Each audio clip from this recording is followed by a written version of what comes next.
Máquinas, há 60 anos na Rota da Excelência. Valeu, Carol. São 10h33.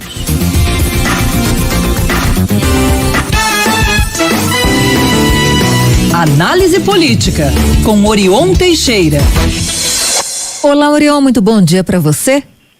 Bom dia, Luciana, Lucas, Murilo e ouvintes da Band News. Prazer voltar a falar com vocês. Você sabe que o prazer sempre é todo nosso, né, Orion? Obrigado. Bora lá então, penúltima semana do ano e o conflito acirrado continua, né, entre a Assembleia e o governo de Minas, Orion.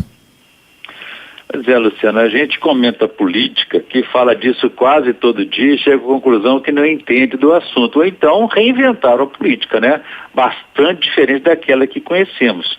Quando faltam o diálogo, a transparência, sobram críticas e confrontos. Até agora, por exemplo, não entendemos quais seriam as intenções do governador Romeu Zema, do Partido Novo, sobre o projeto que na Assembleia congelou o reajuste do IPVA, o Imposto sobre Propriedade de Veículos Automotores, para 2022, com reajuste zero. Ele enviou o projeto para reduzir o reajuste do imposto de 20% para 10%, alegando que a população ainda sofria dos impactos da pandemia e da crise econômica, o que era, sem dúvida, já um ganho aí para a população. Anunciado pelas redes sociais, ele enviou o projeto para a Assembleia e 2 dias depois os deputados aprovaram o projeto.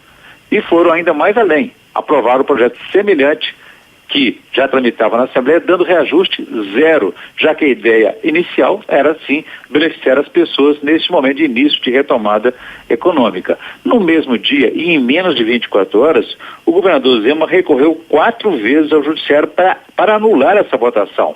Ora, se ele não concorda com o projeto, poderia simplesmente vetá-lo, como é da competência do governador, sancionar ou não um determinado projeto, mesmo que, como esse aí, teve a iniciativa dele de enviar para a Assembleia, a apreciação da Assembleia, a sua proposta.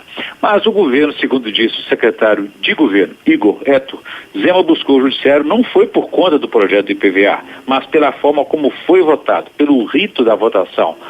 Bom, aí ficou claro que o governador queria a votação do projeto pelo rito tradicional, ou em curso na Assembleia, que implicaria, por exemplo, a votação antes de seu projeto, aquele da adesão ao regime de recuperação fiscal, programa do governo federal destinado a estados quebrados. Esse projeto está no regime de urgência a pedido do próprio governador e, de acordo com o regimento interno, nada poderia ser votado antes dele.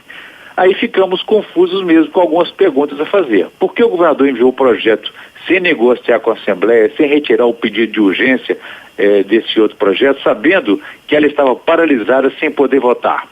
Sim, porque os deputados não estão convencidos de que o projeto da recuperação fiscal deve ser aprovado ou ainda ser reprovado. Então fica a impressão de que o governador mostrou boa vontade com a população, ainda que com um reajuste menor do que o que estava previsto, para forçar os deputados a votarem outro projeto.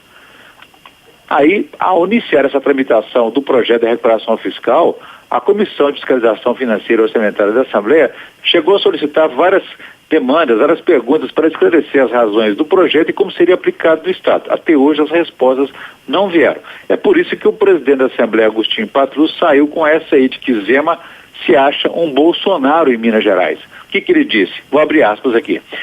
Por que agir dessa forma sem conversar com a Assembleia? Me parece, até pela amizade que ele tem com o Bolsonaro, pelo tanto que ele admira o Bolsonaro, que ele se acha um Bolsonaro de Minas, que ele pode brigar, xingar e fazer o que bem entende.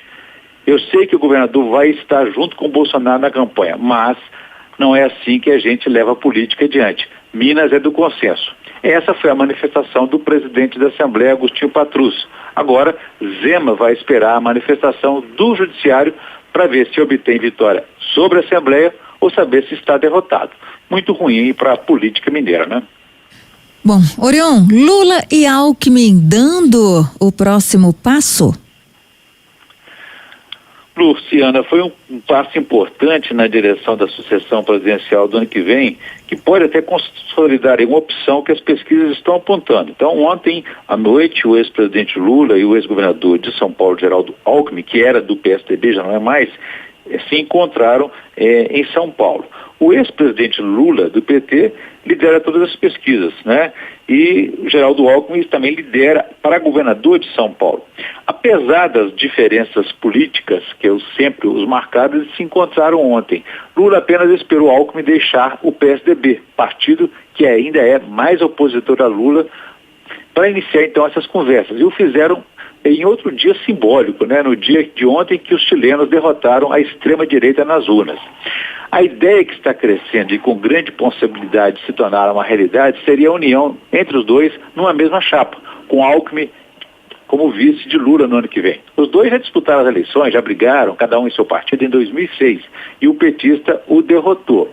É lógico que à época trocaram farpas, ataques, expuseram as falhas e fraquezas de cada um. Mas, como disseram ontem, estão dispostos a deixar de lado essas diferenças para resgatar a democracia no país, levando em conta que consideram que Bolsonaro e sua intenção de buscar a reeleição seriam as principais ameaças. Com isso, Lula então mostra que está disposto a fazer concessões para voltar a vencer e ocupar a presidência. Alckmin da mesma forma, e sua aliança com Lula puxaria o petista para o centro.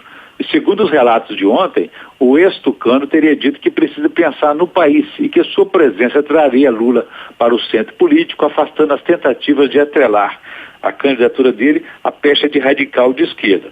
Então, até agora, essa articulação que estava nos bastidores, no campo da especulação, ganhou mais contornos. Então, o encontro de ontem marca essa aproximação e a construção de uma possível aliança.